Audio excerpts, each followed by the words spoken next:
તો આમ જોવા જઈએ તો હવે પાંડવોના કોઈ સંતાનો જીવતા નથી, પણ અભિમન્યુ, અર્જુનના દીકરા અભિમન્યુ વીરગતિ પામ્યા એ સમયે એના પત્ની જે છે ઉત્તરા, એના ગર્ભમાં અભિમન્યુનું તેજ છે. યુદ્ધ સમયે વીરગતિ પામ્યા એ સમયે ઉત્તરા ગર્ભાવસ્થામાં છે. તો હવે કોઈ ઉત્તરાધિકારી બચ્યું નથી, એટલે અર્જુનના દીકરા અભિમન્યુ અને અભિમન્યુની પત્ની જે ઉત્તરા છે એ એક બાળકને જન્મ આપે છે, દીકરાને જન્મ આપે છે, જેનું નામકરણ કરવામાં આવે છે પરીક્ષિત. એ પરીક્ષિત રાજાને રાજગાદીએ બેસાડી યુધિષ્ઠિર ઇત્યાદિ પાંડવો સ્વર્ગ તરફ નીકળે છે. પરીક્ષિત રાજા ખૂબ ધર્મવાન છે, નીતિવાન છે. ધર્મરાજ યુધિષ્ઠિરને ચડે એવા નીતિવાન અને ધર્મવાન છે. એના રાજ્યમાં પ્રજા સર્વત્ર રીતે સુખી છે. 18 વર્ષની ઉંમર થઈ ત્યાં એ રાજા બની જાય છે.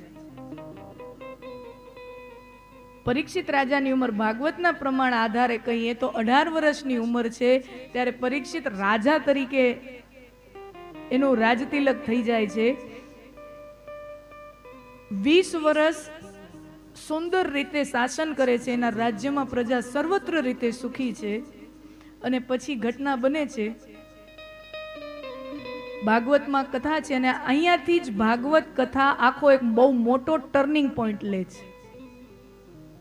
પરીક્ષિત રાજા પોતાના શહેરની અંદર, નગરની અંદર નગરચર્યા કરવા જાય છે ગુપ્ત વેશે, રાજાના વેશમાં નહીં, ગુપ્ત વેશે જોવા જાય છે કે મારી પ્રજા બધી રીતે બરાબર તો છે કે નહીં, વ્યવસ્થા બધું બરાબર તો છે કે નહીં, રાજાના સૈનિકો અધિકારીઓ પ્રજા ઉપર જુલમ તો કરતા નથી ને. ગુપ્ત વેશે આ બધું ચકાસવા જાય છે.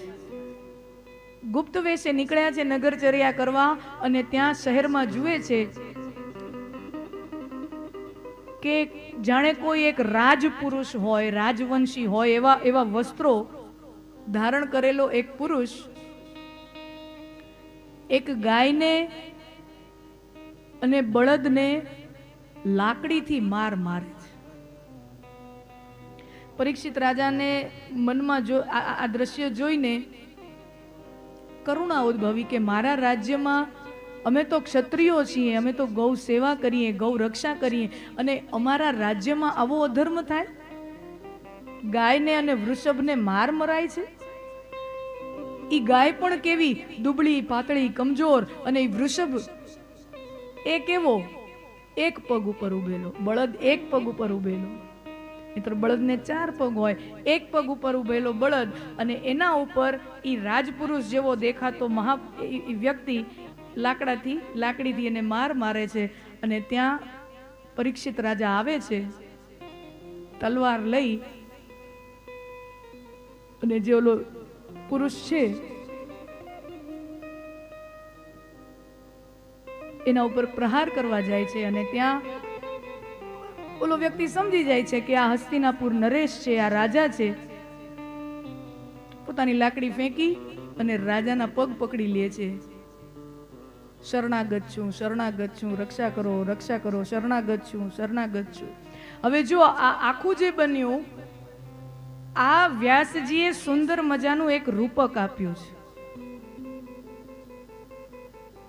ઈ જે રાજપુરુષ રાજા જેવા કપડા પહેરી અને લાકડી લઈને જે મારે છે એ કળી પુરુષ, ભાગવતમાં એને કળી પુરુષ તરીકે ઓળખવામાં આવે છે. એ કલી પુરુષ કળિયુગનું પ્રતીક છે. કલી પુરુષ કળિયુગનું પ્રતીક છે. ગાય છે એ પૃથ્વીનું પ્રતીક છે, અને વૃષભ બળદ છે એ ધર્મનું પ્રતીક છે. કળિયુગ છે એ ધર્મ ઉપર પ્રહાર કરે છે, ધર્મને મારે છે. આ વ્યાસજીનું પ્રતીક છે. કળિયુગ છે એ ધર્મ ઉપર પ્રહાર કરે છે, અને એ ધર્મ બિચારો એક પગ ઉપર ઊભો છે. ધર્મ કેવો? એક પગ ઉપર ઊભો. આપણે ત્યાં 4 યુગની અવધારણા છે: સતયુગ, ત્રેતાયુગ, દ્વાપરયુગ, કળિયુગ. અને આપણે એવું માનીએ છીએ કે કળિયુગ પૂરો થાય ત્યાં વળી પાછો સતયુગ ચાલુ થાય. આખી એક સાયકલમાં છે. We are in a cyclical rotation. દુનિયાના બીજા ધર્મો છે એ લિનિયરિટીમાં માને છે કે દુનિયાનો ઉદ્ભવ થયો અને અત્યારે ચાલુ છે અને એક સમયે દુનિયા નાશ પામી જશે, પછી પૂરું, ખતમ. આપણે એવું માનીએ છીએ ખતમ કાંઈ થતું નથી. દુનિયા ઉદ્ભવે, ચાલે, એનો લય થાય અને વળી પાછી દુનિયા પ્રગટ થાય, વળી ચાલે, લય થાય. આપણે વર્તુળમાં માનીએ છીએ. દુનિયાના બીજા ધર્મો લિનિયર છે, જ્યારે સનાતન સંસ્કૃતિમાં બધું વર્તુળાકાર છે અને આપણા ભારતીયો બધું ગોળ ગોળ ગોળ ગોળ બહુ. તમે જોજો વિદેશમાં તમે જાઓ ને તો યુરોપમાં જાઓ ને તો ત્યાં ફિક્સ હોય, કાં કોક હા પાડે અને કાં ના પાડે, ફિક્સ. અને એની હા એટલે હા હોય અને ના એટલે ના હોય. કાંઈ હા પાડે અને એ હા પાડે એટલે એ હા જ હોય અને કાંઈ ના પાડે, ના એટલે ના હોય. આપણે ત્યાં કોકને પૂછીએ ને કાંઈ હા ના જવાબમાં તો જવાબ કેવો મળે ખબર? આપણને ખબર ન પડે આ હા છે કે ના. એ આપણે ધારી લેવાનું, એ આપણે સમજી લેવાનું. અને કોઈ આપણે કંઈક પૂછીએ ને, કોકનો સમય માગીએ ને, કોઈ એમ તમને એમ કહે ને કે હું તમને વિચારીને જણાવીશ, કોઈ પણ કામમાં તમને કોઈ એમ કહે ને કે હું તમને વિચારીને કહીશ, એનો મતલબ સમજી જવાનું એને વિચારી લીધું છે. જવાબ ના છે, ના કહેવાની તેવડ નથી, એટલે ખાલી એમ કહે છે કે વિચારીને કહીશ. વિચારી લીધું છે ને, એને વિચારી લીધું છે. જવાબ ના છે, ના કહેવાની તેવડ નથી, એટલે કોક એમ કે ને વિચારીને કહીશ એટલે જય સિયારામ કરીને નીકળી જાવ, સમજી જાવ. આપણું બધું વર્તુળાકાર છે. સતયુગ, દ્વાપરયુગ, ત્રેતાયુગ, તેત્રા, દ્વાપર, કળિયુગ. તો 4 યુગ છે.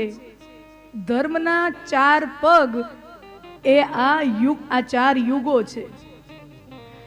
સતયુગમાં ધર્મ 4 પગ ઉપર ઊભો છે. સત્ય, તપ, પવિત્રતા અને કરુણા, આ 4 વસ્તુ ઉપર ધર્મ ઊભો છે. સતયુગ ગયો એટલે ધર્મનો એક પગ કપાણો. ત્રેતા યુગમાં ધર્મ 3 પગ ઉપર ઊભો રહ્યો છે. સત્ય ગયું, રહ્યું શું? તપ, પવિત્રતા, કરુણા. ત્રેતા યુગ ગયો તો ધર્મનો બીજો પગ કપાઈ ગયો. દ્વાપર યુગમાં ધર્મ 2 વસ્તુ ઉપર ઊભો છે, પવિત્રતા અને કરુણા. સત્ય ગયું, તપે ગયું. તમે જોજો મહાભારતના યુદ્ધમાં કેટલી વખત ખોટું બોલાણું છે, કેટલી વખત બોલાણું છે. પછી દ્વાપરે ગયો ને તો પવિત્રતાનો પગ કપાઈ ગયો. કળિયુગમાં ધર્મ 1 પગ ઉપર ઊભો છે અને ઈ માત્ર કરુણા. હજી સુધી સમાજમાંથી કરુણા ગઈ નથી, કરુણા હજી છે. દુનિયામાં, આ સૃષ્ટિમાં, સમાજમાં, મનુષ્યોની અંદર સંવેદનશીલતા છે, કરુણા છે. હજી પણ કોઈક ભૂખ્યું જડી જાય તો માળા એને રોટલો આપે છે. હજી પણ કોઈક અભાવગ્રસ્ત જડી જાય તો માળાને કરુણા જાગે છે. લોકોની મદદ કરે છે. આ એક જ વસ્તુ કરુણા ઉપર ધર્મ ટક્યો છે. બાકી હવે નથી સત્ય, હવે નથી તપ, હવે નથી પવિત્રતા.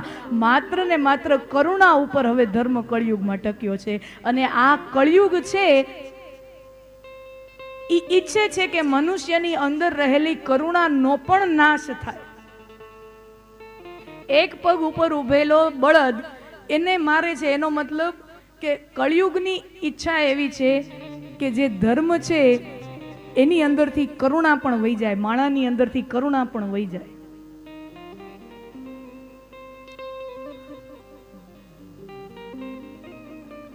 હસ્તિનાપુર નરેશ પરીક્ષિત રાજા આ જુએ છે, તલવાર લઈ અને જ્યાં પ્રહાર કરવા જાય ત્યાં કળી પુરુષ પરીક્ષિત રાજાના પગ પકડી લે છે. શરણાગત છું, ક્ષત્રિયોનો ધર્મ છે, શરણે આવેલાની રક્ષા કરવી જોઈએ. પગ પકડી લે, એના ઉપર પ્રહાર ન કરવો જોઈએ. ક્ષમાની યાચના કરું છું. અને ત્યારે પરીક્ષિત રાજાએ એને જતો કર્યો છે. જતો કર્યો અને કીધું કે મારા રાજ્યના સીમાડાની બહાર નીકળી જા. પણ તો લોકો કળિયુગ કે તમારા રાજ્યની સીમાડાની બહાર જાઉં તો જાઉં ક્યાં? આખી દુનિયામાં તમારું રાજ્ય છે, જાઉં તો જાઉં ક્યાં?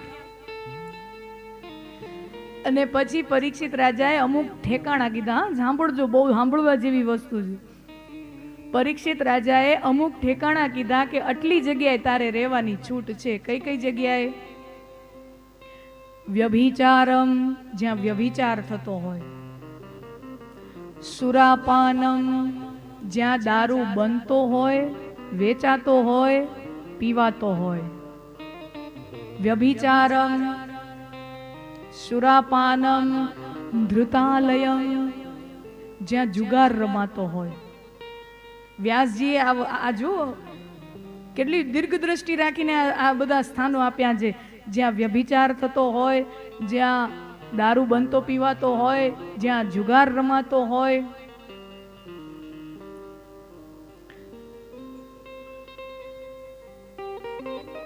અને જુગાર છે ને, વ્યસનનું તો હું ને તમે સૌ જાણીએ છીએ, એ તો બહુ મોટું અનિષ્ટ છે ને છે જ. આજના સમયમાં છેલ્લા 2-4 વર્ષોથી એક નવું અનિષ્ટ આવી ગયું છે. અને હું વારંવાર જ્યારે નવી પેઢી સાથે સંવાદ કરતી હું વારંવાર આ વસ્તુ હવે હાઇલાઇટ કરું છું. કારણ કે આજના કદાચ વડીલોના પહેલાના શું છે, જુગાર એટલે એક ડેઝિગ્નેટેડ જગ્યાએ એવું થતું, પર્ટિક્યુલર ઠેકાણે જુગાર રમાતા. હવે હરેકના હાથમાં મોબાઈલ છે, મોબાઈલની અંદર આ તમે ડ્રીમ 11 છે, આ છે, તે છે, ફલાણું છે ને, એ શું છે? It's a modern way of, આ મોડર્ન જુગાર છે બધા. તમે ક્યારેક છાપા વાંચો ને, અમારા વડીલો કદાચ નવી ટેકનોલોજીથી જાણકાર ન હોય તો કદાચ, પણ આજે યુવાનો બધા બેઠા છે, બધા આ વાતને સ્વીકાર કરશે કે આ જે ચાલી રહ્યું છે, અને મોટા મોટા સેલિબ્રિટીઓ, મોટા મોટા અભિનેતાઓ, મોટા મોટા ક્રિકેટરો, મોટા મોટા જેનો દુનિયા ઉપર બહુ મોટો મોટો પ્રભાવ છે, એવા લોકો આજની નવી પેઢીને આવું કરવા માટે ઉકસાવે છે કે આ કરો. 10-10 રૂપિયાની ટિકિટ, 20-20 રૂપિયાની ટિકિટ, 50-50 રૂપિયાની ટિકિટ. શરૂઆતમાં મળે હો, પૈસા આપે, શરૂઆતમાં આપે એટલે લત લાગે. લત લાગે, પેલા 50-50 રૂપિયાની ટિકિટ જાય, લત લાગે, પછી 50-50 હજારની ટિકિટ લે, લાખ રૂપિયાની ટિકિટ લે, 20,000ની લે, પછી એકવાર વળી કાંક 5-6 વાર હારે, એકવાર વળી જીતાડે. કારણ કે માણા તો જ આવ્યા રાખે ને. અને હાર્યો જુગારી. આ નિયમ છે. મહાભારતની અંદર વ્યાસજીએ શ્રી કૃષ્ણના મુખે શૈલ્ય રાજાને આ વાત કીધી છે. જ્યારે કુરુસભામાં ધૃત ક્રીડા થાય છે, જુગાર રમાય છે, અને યુધિષ્ઠિર રાજા ધૃત ક્રીડા પ્રેમી છે. વિચાર કરો, વ્યાસજીએ કેવું આમ ચોખ્ખે ચોખ્ખું કહી દીધું છે, મહાભારતની અંદર કોઈ હીરો નથી ને મહાભારતની અંદર કોઈ વિલન નથી.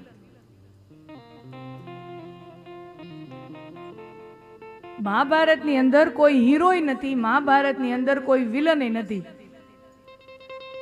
કારણ કે એક પાત્ર જોવા જાય તો આપણે નક્કી જ ન કરીએ કે આને હીરો કેવો કે આને વિલન કેવો. તમે એમ સમજતા હો કે દુર્યોધન વિલન છે, તો કેરેલા બાજુ તમને અમુક એવા મંદિરો બતાવું, દુર્યોધનના નામના મંદિરો છે. હા, દુર્યોધનના નામના મંદિરો, દુર્યોધનના મંદિરોય છે ભારતમાં. બોલો, તમે માનશો? દુર્યોધનના મંદિરો છે. દુર્યોધન ગમે એવો હતો, એની પ્રજા માટે સારો હતો. મહાભારતમાં ક્યાંય એવું વર્ણન નથી કે દુર્યોધનના રાજમાં એની પ્રજા દુખી હતી. દુર્યોધન એના ભાઈ માટે ખરાબ હતો, એ વાત સાચી. પ્રજા માટે ખરાબ હોય એવો એક પણ ઉદાહરણ મળતું નથી. અને એની પ્રજા ખરેખર સુખી છે. હસ્તિનાપુરની પ્રજા દુર્યોધનના રાજમાં દુખી નથી.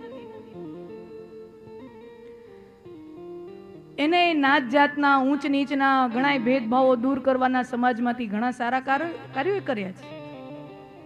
પ્રાઇમ એક્ઝામ્પલ ઇઝ કર્ણ. બરાબર છે? આખી દુનિયા સુતપુત્ર કહેતી, ત્યારે એને પોતાના લગોલગ બેહાડી દીધો. હાલે હું તને એક રાજા બનાવી દો. એટલે રાજા બનાવીને પોતાની લગોલગ બેહાડ્યો કહેવાય ને. ઊંચ નીચનો જે ભેદભાવ છે ખતમ કર્યો, સમાજને ઉદાહરણ આપ્યું. એને અમુક સારા કામો કર્યા તો આપણને એમ થાય કે આને વિલન કેવો હીરો કેવો, ઓલી બાજુ યુધિષ્ઠિરને જોઈએ એમ કહેવાય કે આ ધર્મરાજ છે, ધર્મરાજ છે, તો આપણને એમ થાય કે ના ના ના ના આ માણા હીરો હશે. તો જલ્દબાજી ન કરતા, યુધિષ્ઠિરમાં પણ હીરો જેવા બહુ ગુણો નથી. યુધિષ્ઠિર જેવો યુધિષ્ઠિરે જુગાર રમવા બેસી જાય છે. હવે આને કેમ હીરો કેવો? જુગાર રમે છે, એ રમે છે તો બરાબર પોતને હારે છે તો હારે છે, બરાબર પત્નીને હારી જાય છે.